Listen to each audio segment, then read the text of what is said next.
Okay, now I'm going to give you a couple reasons why you have to watch the next interview. I mean, this guy's terrific. He lives out in Oregon. He's a naturalist, outdoors guy who wants to stay fit. And he found out that he was dying. He was getting diabetes because of his lifestyle, and the whole family was getting that way, diabetes. And they went and changed their eating habits. And what they were eating, really, mostly, a lot of it, was wild vegetables and weeds and stuff like that. I mean, the stuff you could glean for nothing, he makes the greatest smoothies out of. And he's really developed almost an industry, his own industry, of showing people how to do this. Live off the weeds, the stuff that's out there for free that farmers are throwing away, and it's in the parks and everything people don't even know about. And he has a way to make smoothies out of them. He's got another product where he teaches people about that through playing cards even. And so he's really built an industry himself, how to live his lifestyle. And you watch him, and even on his website and his crowdfunding opportunities that he has.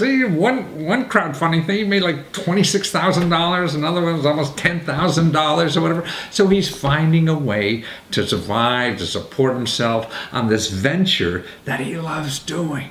Plus, he could teach the average person on the value of the food that we're just throwing away and nobody's using.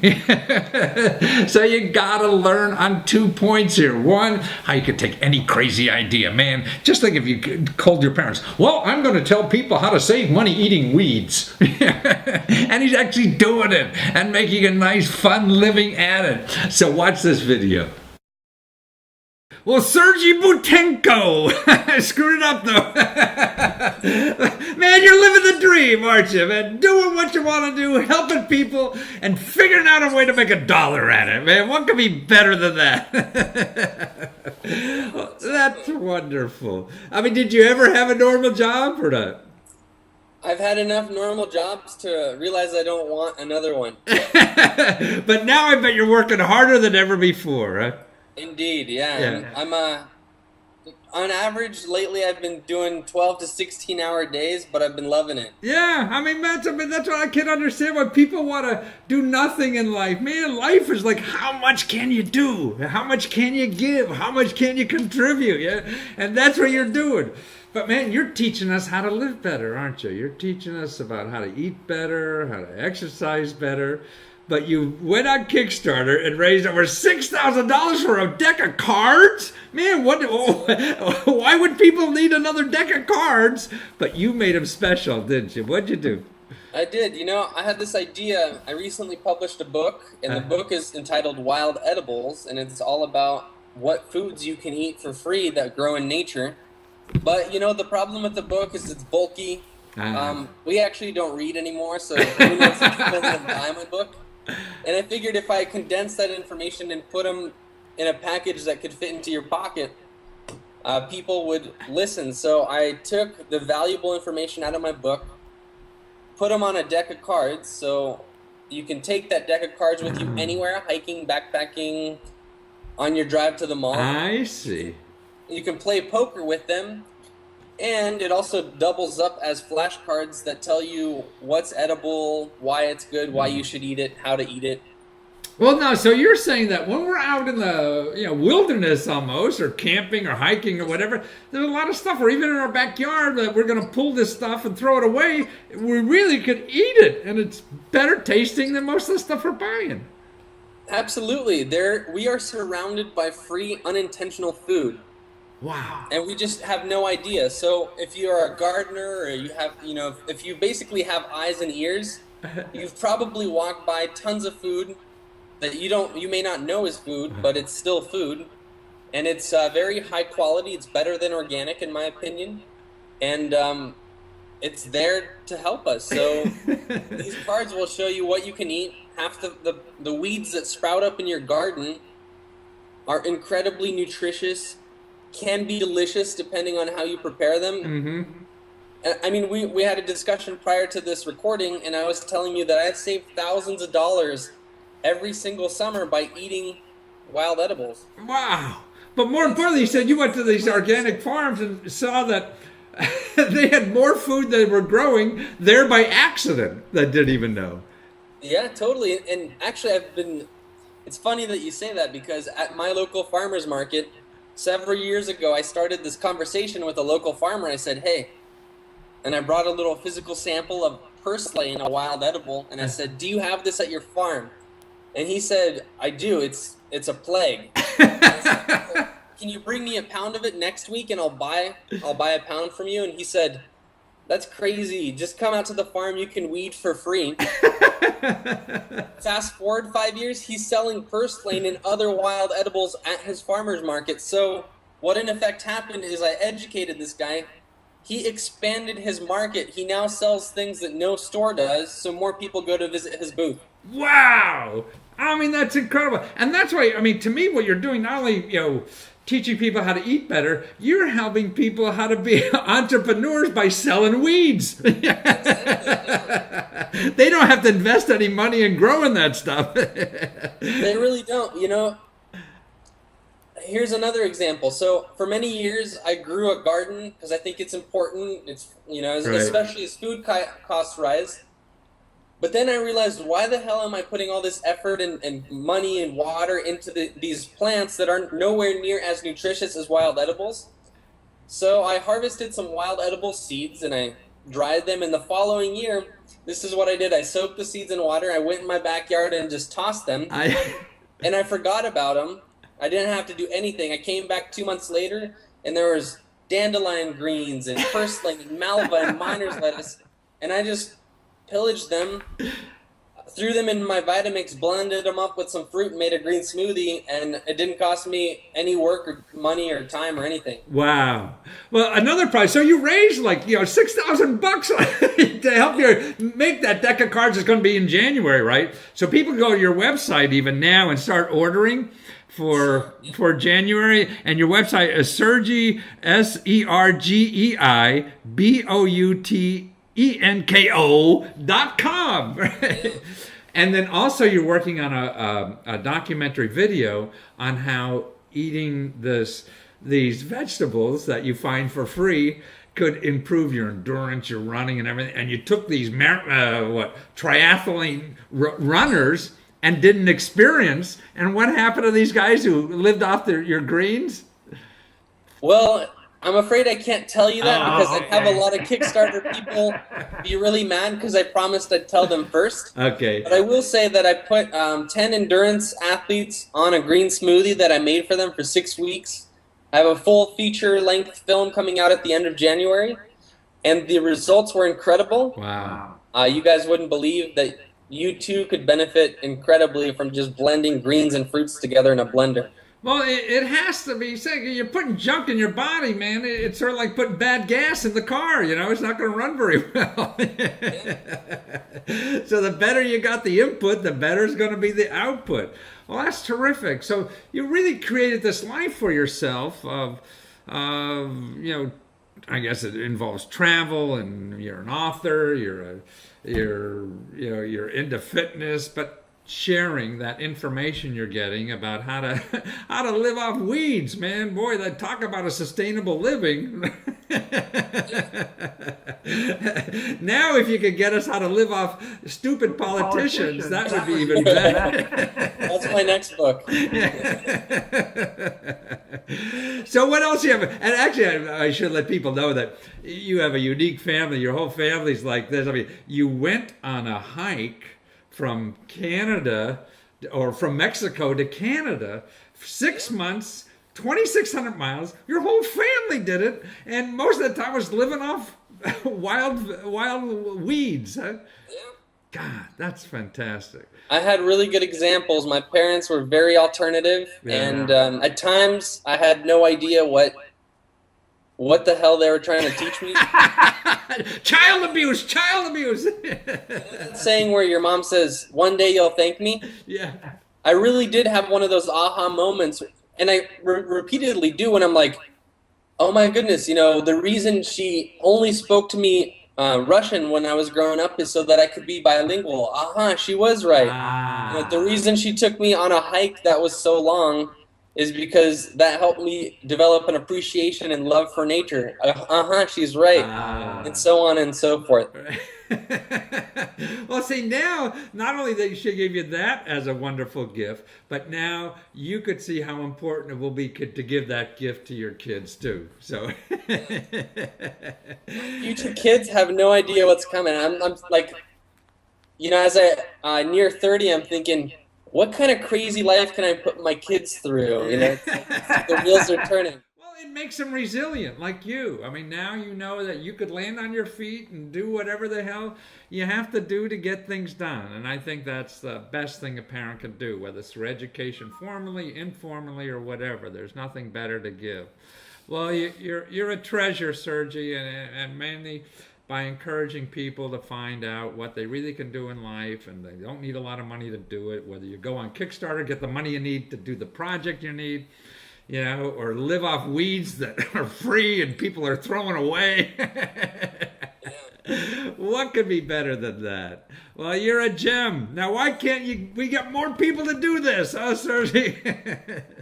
I think fear is a huge Yeah. either motivator or demotivator, and I know you know this because we just talked, and Yeah. I hope that more people figure this out, maybe from hearing you or me, that you never know unless you try. Yeah. And so what if you fail, Exactly. As a toddler, you tried to walk and you fell down a bunch and you just kept trying. And That's right. See, if your parents said, "Don't do that, you're going to fail," you wouldn't be walking today, right? exactly. Well, wonderful, Sergi. You keep failing. I'm going to try. And it's SergieboUtenko.com. Do it. Go to my website. Take care. All right. Have a wonderful day. Thank you. Okay, are you convinced now to go out and start eating weeds? Well, there's a lot of free nutrition in there, and tasty and helpful. And you see, through his story and his personal story, how he really changed his whole life, and see how fit he is. Boy, you go on his website there and you'll see he has these little gadgets he invented really even to keep himself fit. And he takes miles, like him and his whole family went on a hike from Mexico to Canada. Wow! And that really changed their life. And that's when they found out how to, take advantage of all this, free gardening that's out there. So it's free. Okay, here's a website that here's a website I'm sure you wish you knew about for the first half of your life, but it's here now, and you can learn about it now for the rest of your life. In other words, how to get money to solve problems. This is a website called youcaring.com, and they help people raise money for anything, and they take nothing from it. In other words, you'll go on a lot of these fundraising sites or whatever, or crowdsourcing sites, and they're going to take a percentage of that money, sort of like 7%, plus or minus in that area. They take nothing. These are big-hearted people that are really there to show their skills, their techniques and tools they have available for the rest of society to raise money for problems they have. I mean, they say, and you'll see in this interview, the fellow I interviewed about the site says it only takes like 3 to 5 minutes to raise like $250,000. $250,000 in 3 to 5 minutes. They have people go on the site and get like $500,000 for a college fund for twin children whose dad died in the Iraq War. So $500,000 like that. So, or just people who go on the site to get, hey, I need $1,000 in order to pay my rent or mortgage next month. Things like that. So problems in the community that are there, or you want to go to school, or you have a personal problem. It's not to take a cruise to the Bahamas. These are for important issues in life that we all run into. And this is a site which is very important, I think, because they're almost as a nonprofit doing this, helping you raise money. And unlike other nonprofits that raise money for themselves and take a bunch of the money that they raise, they take nothing. So they're helping you get the money directly to solve your problem. They take none of the money. Know about this site. If you're not going to use it yourself, maybe you don't have those kinds of needs, but you're going to know somebody who does. We all have problems in life at one time or another. Make sure you're aware of this site and how to use it. It's very friendly. The people are very nice and are glad to help you in any way. It's just important to know in life. It's like knowing how to use a hammer. You know, when you have a nail, you go to the toolbox and pick up that hammer and nail it in. Well, this is something you got to learn how to use too. So watch this. Well, Michael Blasco, man, you're sitting in Tampa with a nice warm weather, but you're really making the whole world warm by saving everybody, it seems, and making everybody superheroes with this website. You Caring, that's right, youcaring.com, where people can go and raise money when disasters or almost anything that's happening in their life. How'd you guys come up with this idea? Well, a few years back, the founders stumbled across it when they were looking to fundraise some money for their time in school, in ministry school at Bethel Ministry. And they said, you know, we have a real need here to raise money both for tuition and for mission trips around the world to help people. Mm-hmm. And so they started the website, and it kind of became something much larger whenever they realized how much of a need there was for people to have, you know, a crowdfunding, fundraising platform just to help people, and doing it all for free. And it's free. Yeah. Free is by far, you know, there's not many people around doing it free, if there are any. No, I didn't run into anybody. I've been following this for a while now, and that's why it's so unique, man. Because other people, I mean, if you raise $100,000, you're going to get an extra $5,000 from you guys, right? Correct. If you go somewhere else, which is silly. And also, what it shows is the heart of what you're doing. You know, in other words, that means, you know, everybody involved with this is the real heart is to solve the problem. You know, so many other people are in business, hey, to make money, and they just think of it, hey, everybody's here, maybe I can make some money here. But you're really, what's so neat about this, I mean, you have people involved, you know, in this, you know, website, that it's true, their mission is just to get help to people. Right. Yeah. And that's so cool. I mean, you have this website, and as you were saying, I mean, you were telling me that it only takes like 3 to 5 minutes, and you're up raising money. Yeah. Absolutely. Wow. And some of the people raised over like $250,000. I mean, the young man who needed a bone marrow transplant because he had no immune system, and $250,000. That's amazing. Don and his family, they're remarkable. I got to meet them. They were up in New York before they traveled to Seattle. They actually had to find a private jet to take them out to Seattle because a plane has so many germs on it. It's like walking into a hospital. No kidding. Wow. If Don would have had to go on a regular plane, it would have been a major issue for him for infection and bacteria and things like that. So they had to find a private jet, and they did. They found one and take him out to Seattle so that they could go out there and get the treatment that they needed. Wow, how cool. And you say he's coming along pretty well now, huh? He is. He's went through his bone marrow transplant. I haven't seen any of his updates very recently, but yeah, they do a great job of keeping everybody up to date. As far as I know, everything's still going really, really well for him. But so it's really, the site's used a lot for medical expenses and people raising whether $3,000 or $300,000, right? Yeah, absolutely. But what's interesting too, that you have no floor, like you don't have to get at least 10,000 or something like that. Any penny that comes in is going right to the people who need the money, right? Right, exactly. You know, sometimes people just need $1,000 to get by. Yeah. They're coming up short on their rent. You know, right. Something came up, an unexpected expense. Who knows what it was? It happens. It's life. And they're able to go on the site and just raise $1,000 from family and friends, and then they can move on and, you know, be relieved of that stress. So it's not only for healthcare issues. I mean, it's for other, you know, things that go wrong in your life, or you want to improve your life. So you say like rent, or your house is on fire and you got to buy all new furniture or whatever. We've seen all those things, whether it's a natural disaster or we've actually seen active duty servicemen actually pass, and they had children, and wow, there was twin babies that they lost their father. His name was Kennedy, and I think they raised close to $500,000 for their college fund. Wow. So they went on your site, and the orphan children from the warrior in Iraq or wherever it was, that they got $500,000 through your site for a college fund for the 2 babies, twins. Wow. Yeah. I mean, what power. I mean, that's amazing. I mean, and that's what this site is, giving power to other people in the world to solve problems that happen to the rest of us, Because so many times I think the families don't have the strength to do all this stuff, Right. or don't know how to do it. So if you teach enough people how to use this site, then they could go out and solve problems for other people in the world. And they could be their old Superman, and then I could send them a Superman cape. See, people who use the internet and stuff like that to get help for other people, they're really Supermen in life. We need more people like that, and that's what your site does, is help people to be more Supermen. Fly in and solve the problem, save the day. Many hands makes for light work. It makes it easy whenever everybody participates. It's funny. What would be easy about raising $500,000 for children for their college? Nothing, right?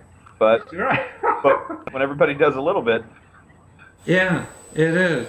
I mean, that's why before your site, I mean, how would you do this? I mean, you'd have to rob a bank or something. I don't know. You'd have to cause more problems in society trying to get the money. And to me, it's the nicest thing in life is to give, and it really, you provide a platform where people can give to somebody they're individually relate to. I mean, it seems better than getting, Easter seals or something. I'm sure the people are deserving, but, there's all this other stuff in the middle that you're not sure that you appreciate. And here, it's gone right to the family. Boy, every penny. I mean, that's terrific. But you say it's also for going to college. I mean, paying tuition and stuff like that people use it for, right? Yeah, absolutely. And I've actually had some major charities approach us. Like, I won't name them, but they are very big in fundraising, and they're asking the question, "How are you doing this?" And it's funny because the response I give them is, people don't know where money goes once it goes in your organization. Yeah. It doesn't affect them the way that if they have. Yeah. Something that they've been through in their life and they can relate to this person who's going through this, they're going to want to help. Well, and they're going to want to help a lot more than there's this national movement to give for X cause. Right. Yeah, and who knows how much is getting, whether they're only getting 10% of the money and the rest is going into marketing trying to get the money. Right. Yeah, and that happens a lot. I mean, 80% is a good charity, Yes. And it's easy to be giving money to charity that only 10% is going to people. So here you go on your site, 99, 44, 100% of the money is going right to that person you're seeing there. Yeah. The Tampa Bay Times just broke an article talking about professional fundraising organizations that they would raise $1 million and $980,000 of it would get paid to the fundraising organization. And they were targeting elderly people and calling them and pestering them until they would give, so they would stop calling. Yeah. And organizations, they're saying they're out for charitable causes. And bad thing is, though, there's so many good organizations out there that are legitimately fundraising, and then they're getting turned off by these other people who, they're not legitimate.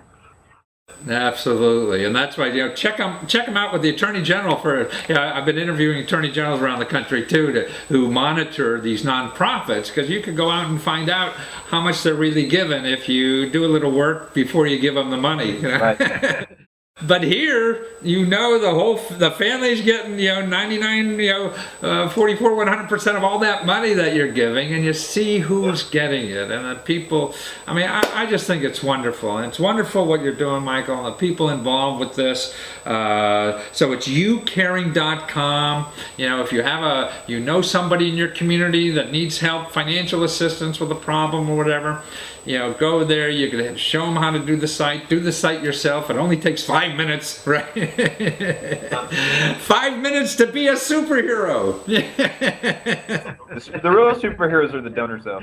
The people that see these stories and they turn around and they do something about it. Because we read things online all day long, but when we get the opportunity to actually give to something, and the funny thing is, it's not just giving money. You know, it's sharing that on your profile for someone else saying, hey, you know, if it doesn't cost them a dime to do that, and they reach thousands more people, and those thousands of people hear this story and they're inspired by it and they want to give to it. Or, you know, the case up in New York City with Edon was there was a woman in New Jersey that helped them get into a ton of press. She used to be a PR person, and she just had the right contacts with news outlets and got them covered. And, you know, she was part of the reason why they were able to hit that goal of $250,000.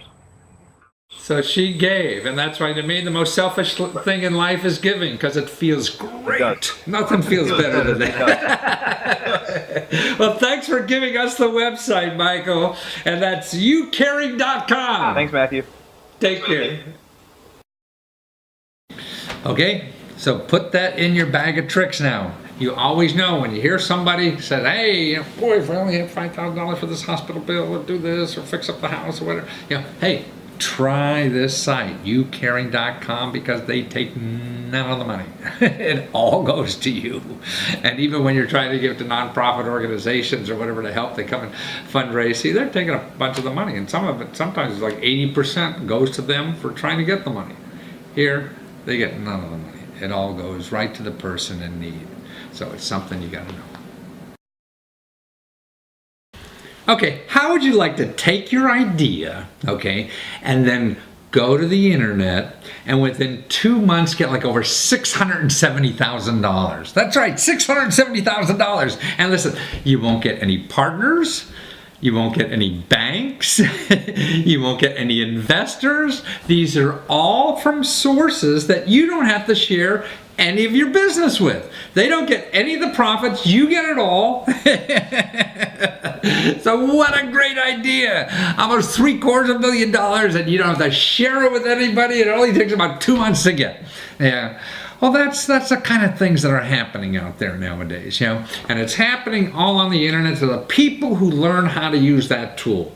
Now, here's a couple of great thinkers, really. What they've done is come out with a ballpoint pen to make a circuit. So you don't have to put wires to the battery and things like that. You just draw on a piece of paper.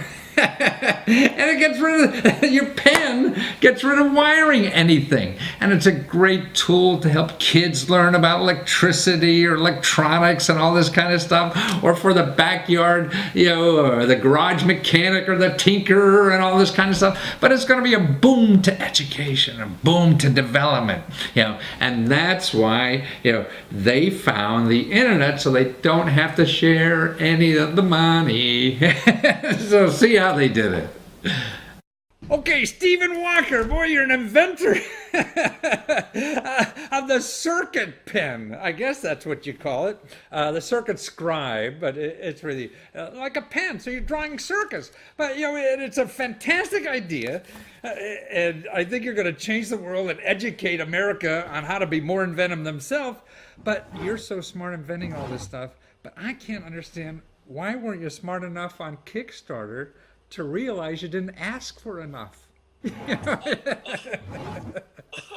mean, you asked for $85,000 and you're already up to $425,000. Don't they teach you anything in college? Yeah, we're really pleased with the response we're getting on Kickstarter. It's been really nice to see a lot of people believe in the work. And the project on Kickstarter, I mean, like for 20, 30, 50 bucks, I mean, you have something, you can make circuits and, you know, turn on lights and all this stuff just by drawing stuff on a, you know, through this magic pen you have. I mean, you know, you should be charging hundreds of dollars, not 20 or 30. Yeah, we're pretty happy that we can keep the cost low and still like have a nice viable product that people can use to really make stuff with. We're really proud of that. But what you have on Kickstarter now is really almost, you know, can be used as an educational tool, right? For young people that want to get interested in this, you know, the technology that's transforming the world. They could start drawing circuits now and making them work. Yeah, we have it to where it's really accessible to where anyone who has the penmanship to just write basic things in straight lines can make a circuit all the way to to more complicated makers who really want to make a more complicated prototype, sort of the entire spectrum of from STEM education, from very early learning on circuits all the way up to a complicated circuit / hardware prototype. So even like for Christmas now, if you're watching this for Christmas time, I mean, this is a great little package or whatever, particularly for only 30, $50 or whatever, because it's going to be a lot more of that when you're on the shelves, right? But more so to encourage young people, young women that are not involved in electronics as much as guys are, who like taking apart everything, but they're just as smart once they go. I mean, there's other countries that prove this already. We just don't encourage them, right? And so this is really a good tool to encourage people. And from what I see in following money and what money's available to do things in life, man, if you're a woman and interested in circuits, you can probably get a lot of money to go to school. There's lots of jobs available if that's what you want to do. Yeah. And this is I would say a way to not only encourage, but to see if there's an interest, because it's at a young person can really learn and figure out if there's an interest in this kind of subject by just your $30 package or whatever. Right. It's a pretty low risk investment to see if you're interested. Yeah. And then if you're a maker, you're really making stuff and you want real circuits, man. This is for that too, huh? Yeah. And so your other thing, now this can actually be printed out of a printer too, these circuits. I mean, with the ink. So we have inks also available we have inks that we've also developed that can be printed out of inkjet printers, airbrushed, sprayed on, as well as dip coated, spin coated, and just deposited on all sorts of substrates as well. So no more soldering irons, huh, with all this kind of stuff. Yeah, it's really integrates well for what printed electronics is becoming. So you're going to put all these Chinese people who are making our printed circuit boards out of business because now we could just draw them. I don't know about all of them, but we're hoping maybe we can run for money. but what a great technology breakthrough it seems. I don't know anything about the industry, so maybe I'm blowing hot air, but it seems that if you're able to get something like this that can even be eventually with certain adjustments come out of a printer to do these things, you eliminate a lot of this handwork that must be doing this stuff in factories. There's a lot of interest and a lot of development work in printed electronics for developing these inks, just for that, so that now instead of having to worry about all these complicated production lines, you have normal printing equipment that can all of a sudden print actual functional devices instead of just printing written words, etc. You can actually print meaningful devices and make them in large quantities very cheaply. Wow. So what used to print my books when I used to do books are out of business. These printing companies are going to be printing circuits using your ink instead of the ink I used in my books. Yeah, no, that's definitely part of it. Yeah, well, that's incredible. I mean, how about even, I guess that really, snowballs into defense work and everything. I mean, everything runs on circuit boards nowadays, so you really invented something that's going to make a hell of a lot easier, a hell of a lot cheaper to make circuits for anything, whether it's my microphone or my cell phone or turning on the light switch.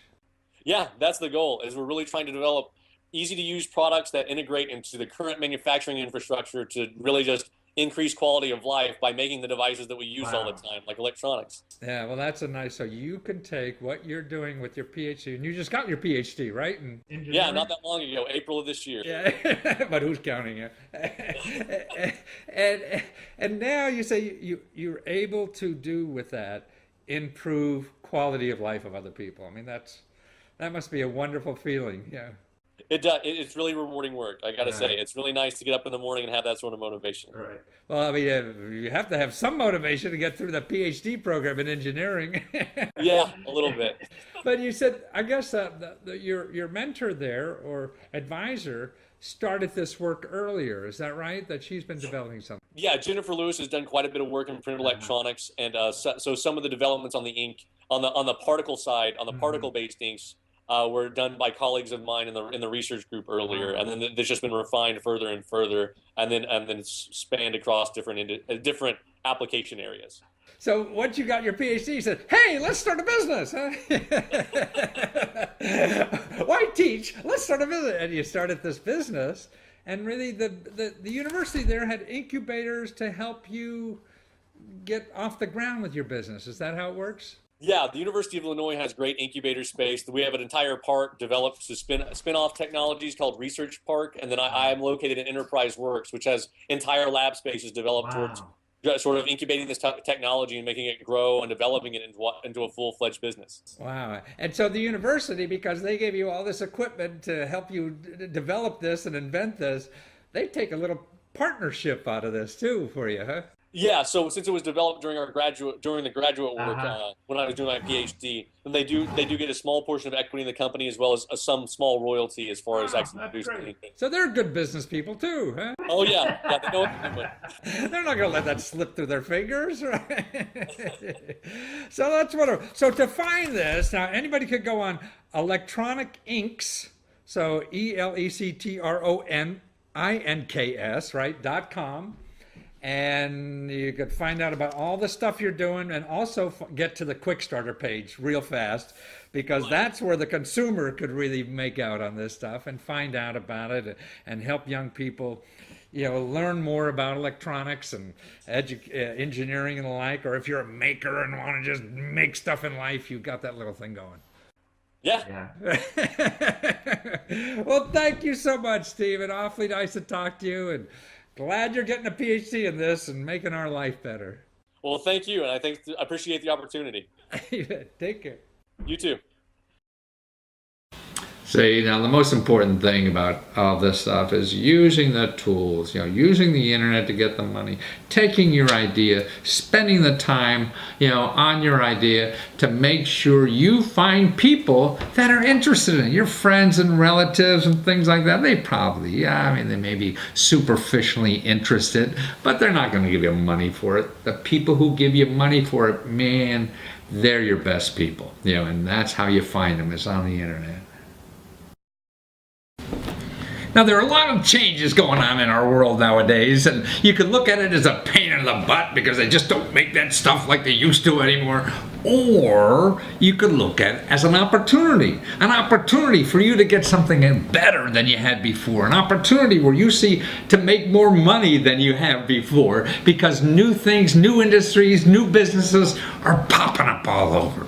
Now, here's a segment I want to tell you about the economy that's really changing dramatically. You probably noticed it right in your neighborhood. Is food, the way we're getting our food. I used to have these big trucks and the groceries, the fresh food used to come from Brazil and all over the world. Now everybody wants local food, and they want it organic, none of this pesticide stuff and everything. So this business is really popping up all over. Farmers now too can make more money. Before, you had to be in the agribusiness and be a big farm because you had to sell lots of stuff because you made very little money. Like on $1, the farmer would get like 7 cents. Well, now with local organic food, even growing right in your backyard, you could sell it to neighbors who want local food. You could sell to restaurants who want local food. And that way you'll be getting like not 7 cents, but 70, 80, 90% on the dollar, And that's why this is changing, and that's why it's an opportunity. Plus, as these grow, see, people now want these fresh foods locally grown. They want to wait 6 months for it to come from Brazil or whatever. They want it locally. So they're starting to grow more locally. There's some areas like in Washington, D.C., we do not even have enough land for people to grow this stuff. It's booming so much, and so the farmers are making money on it.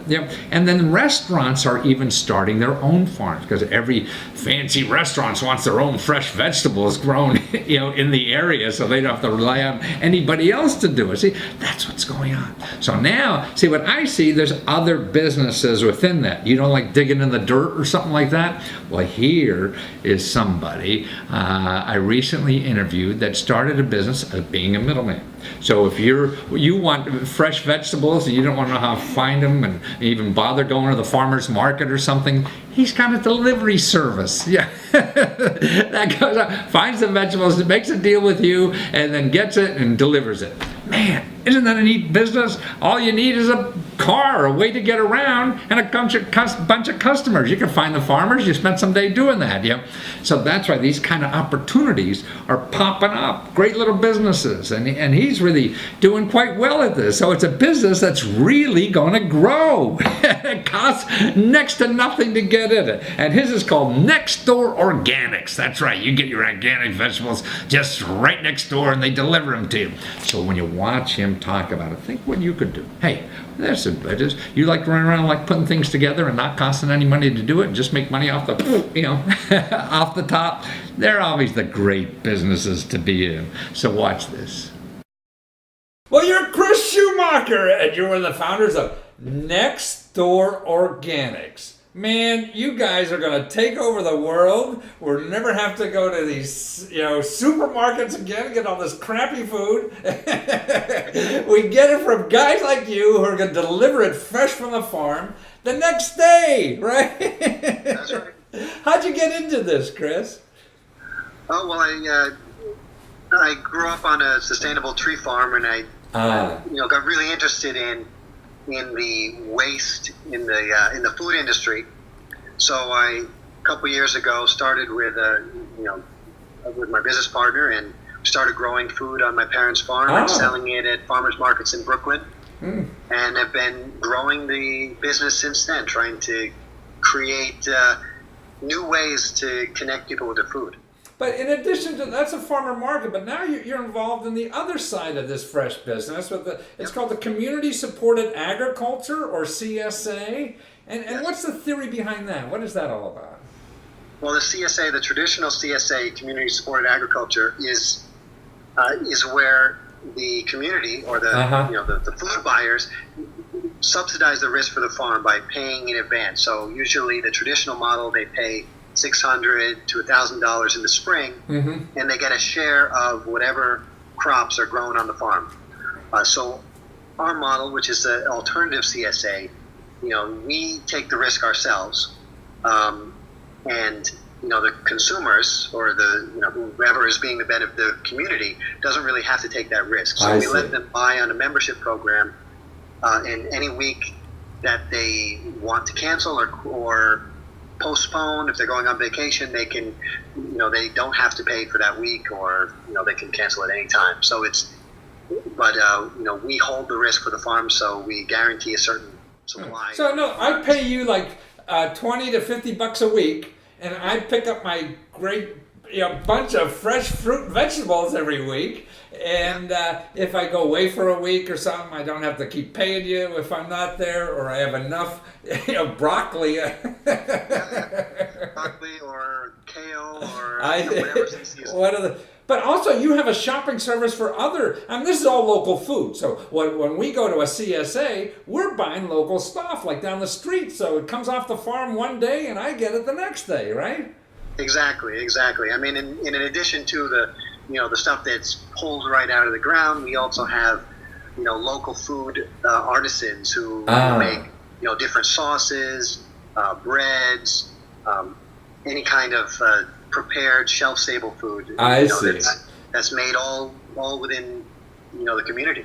So it's like the same stuff I'd see at a farmer's market, all the other stuff there, even eggs or something. You see at the farmer's market in one place. Yeah. So I could go online now and do it from you, and you either deliver or I go to a local place and pick it up or whatever, right?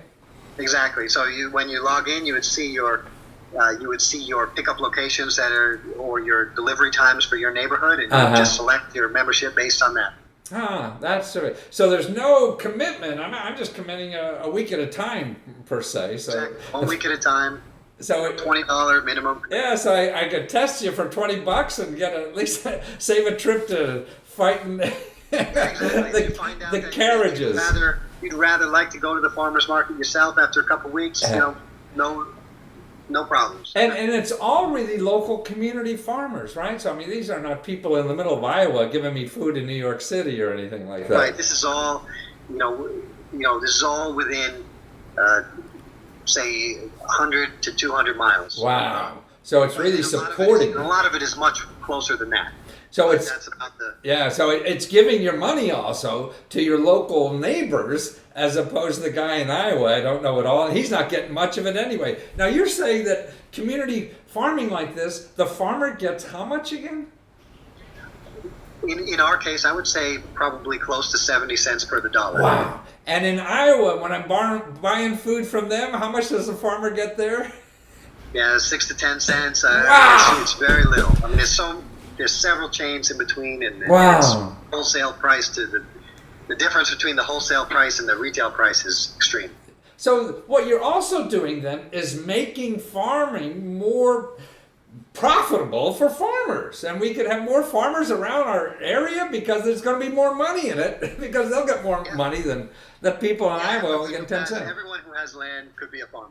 So in other words, basically, I could take my backyard, I got maybe a quarter of an acre here, and make it profitable to sell some, fresh fruits and vegetables to you guys even, right? Yeah, of course.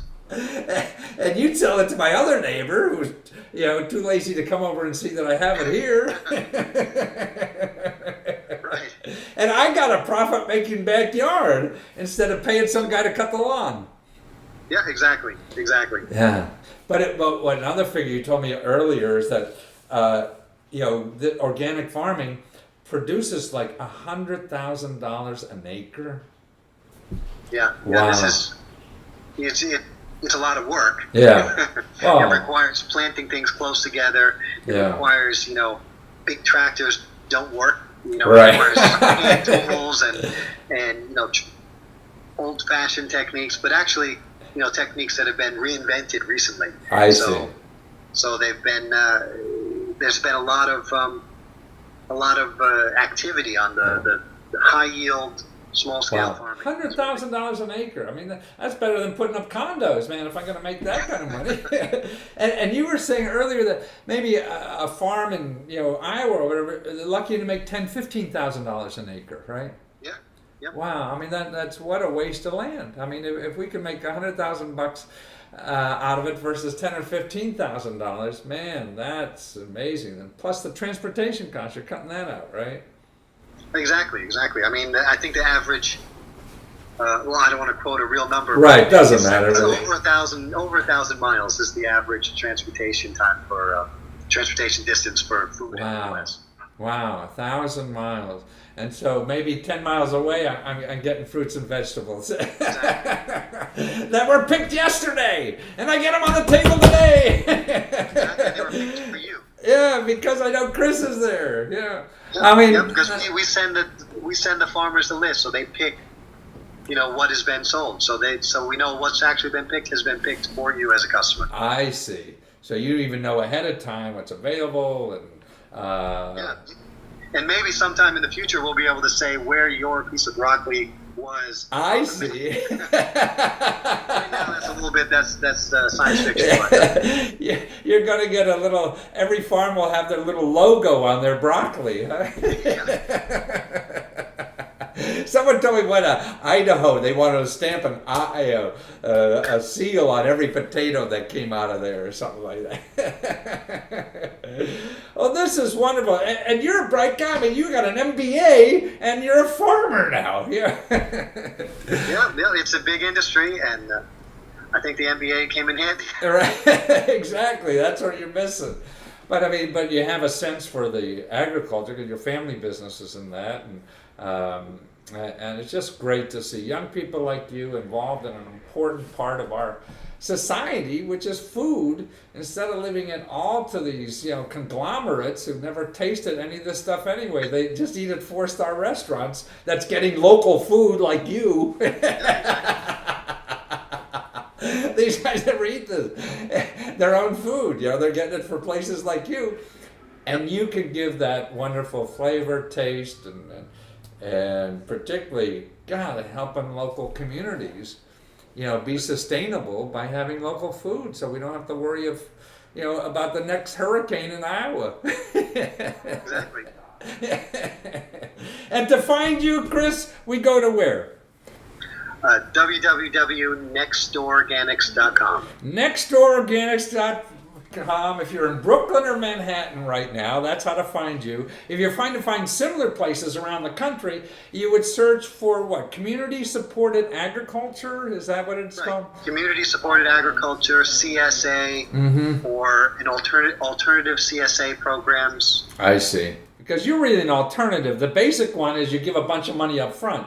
But the alternative ones, like you, give pay as you go or whatever. Right. And if you usually the traditional ones are supporting one farm. I see, right. And if you really have a farm that you want to support, then that's a great program to do. But our method is maybe a little bit more convenient for most people. Right. Well, wonderful. Okay, so go to Next Door Organics, find out about Chris and what CSAs are all about. Thank you, Chris. Thank you. See? And if you go in this kind of business too, you'll get wonderful, fresh, organic fruit and vegetables or whatever every single day. So there's, the changes in our society always create wonderful opportunities. And that's the fun part. Well, this next fella I interviewed got $40,000 in 4 weeks for his exercise idea. Actually, it's a great idea. I'm anxious to try it. I interviewed him a couple of weeks back, and he's got an inflatable board, like a surfboard, that you don't have to carry around a big metal or wooden thing. It inflates, but you stand up on it, and it's paddles like a little gondola. You go out any kind of water. You don't have to go on the waves. You can go on the lake. You could go on the rivers. You could go on the ocean or whatever. So it doesn't take all that skill of standing up on a board because you have this paddle. You just stand up and paddle, and you just glide through the water, and it's a full body workout, and it goes on any water, and it's low impact, and you're not going to get beat up, by the waves or anything like this. I mean, he took it through the Grand Canyon, even through the waterways, and being able to explore, just standing up. Their whole family uses it, and it's a great idea. So he went on one of the crowdfunding sites to get money, like $40,000, to produce these things because he loved them so much. And so that's why look at this, not only for a new way to exercise, which sounds really fun and a fun way to be on the water, and then also a way to take your idea and go to the internet and get the money you need to make it happen. I mean, that's what life is all about. Living to the fullest and finding the tools that are out there to help you live to the fullest. Now, he's a guy that went to college out in Hawaii, and he attended business school out there like 20 years ago and worked on a project how to start a shop just for surfers. And he's been doing it for 20 years now. So now he wants to spread this world to the rest of the world on this new idea that he thinks. I guess people are doing it all over, but it's new to me, and that's why it's new. But it looks great, and I love exercising. And this looks like a better way to be sloshing in the water, but to be rowing in the water, standing up, watching the view, and having a great time. Watch. Well, Robert Sterlich, man, you're a great inventor, and it's Blue Planet Surf. And it sounds like not only surfing, but you're going to change the aerobics exercising routine in America with this great inflatable, what is it, a surfboard you call it, or what do you call this thing? Well, it's a stand-up paddle surfboard, basically. Yeah. Stand up on it. It's wide enough to stand up on it and balance on it. Wow, but it looks terrific. I mean, watching the videos, you could do it in a calm water. You don't have to be, on the coast to get waves, right, to do this exercise. You got a big stand-up paddle, so you're like standing on a gondola, right? But it's really an aerobic exercise and a fitness product, too, that people could use. And they could take it anywhere because it folds up and rolls with you. Exactly. It's very convenient, and stand-up paddling is such a great way to get in shape, and it's a full body workout. Easy on your joints, and we've seen so many success stories of people getting into stand-up paddling and just improving their life. Well, I think that's the key to longevity of life, man. How much you could exercise. And this sort of looks like a Zen way to do it. You know, you're not beating your hell out of your body or something like that, like pounded on this pavement. And being out in the water like that and just relaxing, but getting all that motion and exercise and the balance. I mean, that's what, at least me as an older guy, I mean, that's balance. You know, trying to stand on one foot nowadays is harder than hell. Yeah, balance and flexibility. It's very important in the sport, and it's so nice that you can, you know, you don't feel like you're working out really. It's just you're doing something you want to do and enjoy, getting out on the water and having fun. At the same time, you're getting a great workout without even really thinking that you're working out. So it's like a nice walk in the park, but you really don't burn much or get much out of a nice walk in the park. Here, you're really, it's almost like the same kind of Zen thing, but you're really doing a lot more because there's a lot more action involved and getting down the water and not falling on your butt in the water, right? Right, and it's a surprisingly good leg workout too, because you have to always balance on your legs, and then that you're twisting your upper body, so you get a really good core workout. It strengthens your back, your abs, your you know, all the muscles in your body, pretty much your arms. So I could work on these saddlebags I have. Oh yeah, get a six-pack and paddle a lot. I mean, no matter how much weight I lose, I still seem to have this stuff around the middle. I don't know what the hell, but that's maybe the aging thing. That's what, it just sounds delightful to do. I've never heard of it. You on the water next summer. Right. But now, what's so exciting about what you're doing now, you're offering like, boy, I mean, it's almost 40% off if they help you in the Kickstarter project, right? Right. Yeah, it's a great deal. You know, we're kind of giving a lot of extra upgrades, like nice carbon paddle, free shipping, all that kind of stuff, and at a really good price. You know, like just the board itself and comparable boards from other brands are like, you know, $1,400. Wow! Really? Wow. And you don't get the paddle or the free shipping and all those things that we're throwing in. Wow! So you could save $300-400 by getting the Kickstarter deal now. And actually, if people are watching this before Christmas, it'd be a neat gift, or somebody's looking for something new and exciting, you know, exercise to do. And you know, it's not like getting a tennis ball for somebody, but it seems like a very serious sport that people can try. You know, and nothing where you don't have to go to a gym. You get a gym membership for thousands of dollars now. You know, what the heck? And now you could throw this thing, roll it up, throw it in the car, and go somewhere in the water in the summertime, and just be by yourself, and you know, do the Zen thing and get in shape like we all dying to do. Yeah. Right. But you said now there's even competitions doing this stuff. Oh yeah, there's you know, here in Hawaii there's a lot of racing going on, and you know, surf contests on stand-up paddleboard. There's a stand-up world tour. Wow. I mean, there's like professionals that do this now? Oh yeah, yeah. Wow, no kidding. You guys now that get paid. You know, Kai Lenny is one of the top guys. Connor Baxter, you know, they're both from Maui, and you know, they make a good living stand-up paddling. Like, I've done the Molokai to Oahu race the last 5 years. It's a race between two islands, 32 miles. You know, so there's a lot of, you know, a lot of competition and people taking it quite seriously, actually. Wow, so you could actually watch these competition on ESPN somewhere. Yeah, they have like a live broadcast usually. Really? Wow, I had no idea. I mean, it's something you'd probably be in the Olympics soon. I mean, you guys keep going. And it sounds like, you know... There's actually a lot of talk about getting it into Olympics. Oh, there are? Because it seems like it doesn't matter how tall or small or big or you are. I mean, none of that seems to be much of an advantage in using this. Like if you're playing basketball, it's good to be tall. Football, you got to be some big hunk, you know? Yeah. Well, there's like sometimes, like depending on the size of the board you're using, like a smaller person can use a smaller board, and a heavier, bigger person will need a bigger, more stable board. So, but you know, yeah, there's different, you know, different body types have advantage in different conditions. So everybody could do it, sort of like skiing. I mean, if you're not too good, you get a smaller set of skis to make skiing easier for you. Yeah, you just want to make sure you match the right equipment with it. I see the real time. So now, what you do? I mean, you're in Hawaii, but you were born in the States and raised in Germany, right? And what did you do at school in Hawaii that you started? What was the business you started? Well, I went to the College of Business at University of Hawaii, and as part of my program, I did a business plan, and like a fictional business, Blue Planet, and it became a real business. I made some business cards, made some T-shirts, and became a real business. So. And that's the same business you have now, like 20 years later? Yeah. Wow. I started in 1993, 20 years ago. Wow, how terrific. And so now it's sports equipment you sell in Hawaii, right?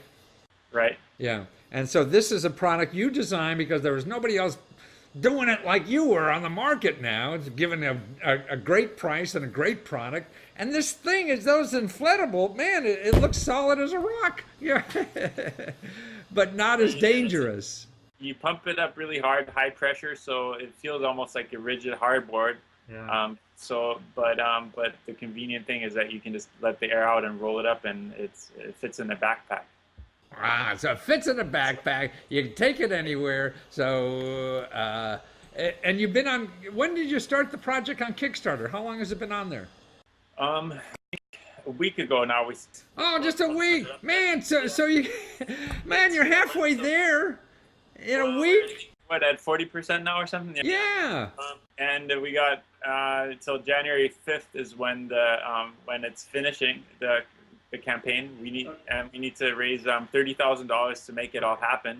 Yeah, and you're almost there. And people go to blueplanetsurf.com, right, and get to Kickstarter that way. And then if they miss it by January, then they could always find you there and get another higher price version after that, right? Yeah. So that special offer that we have on Kickstarter is not going to be available once the boards are in stock. But if you back it now as an early backer, we'll give you that extra special deal. Well, save now, save early. Get one for a friend you think they want a new way to exercise that's not beating up their body so much and staying in shape. And it's blueplanetsurf.com, BLUEPLANETSURF.com. That's a place to go and find Robert and all his stuff. And also for those people that want to get in shape for the next New Year, it's till January 5th. So as a New Year's resolution, you can get a board and have it ready for next summer and get on the water and get in shape. That's right. Why join a health spa, and there's sweaty people around you when you could do this for a lot less money and be out in the wonderful waterways. And that's why everything's called Blue Planet. That's your business name, right? It's the water planet, yeah. Yeah, no, we are. 2/3 of our Earth is covered by ocean, so. Yeah, now you might as well use it, man. It's a wonderful, and it beats better. Seems to me it's a better place than pounding your body on the cement or in a sweaty room somewhere. Well, thank you for being there, Robin. Talk to you soon. Thank you, Matthew. Aloha. Aloha from Hawaii. Great. Okay, yeah, I appreciate it.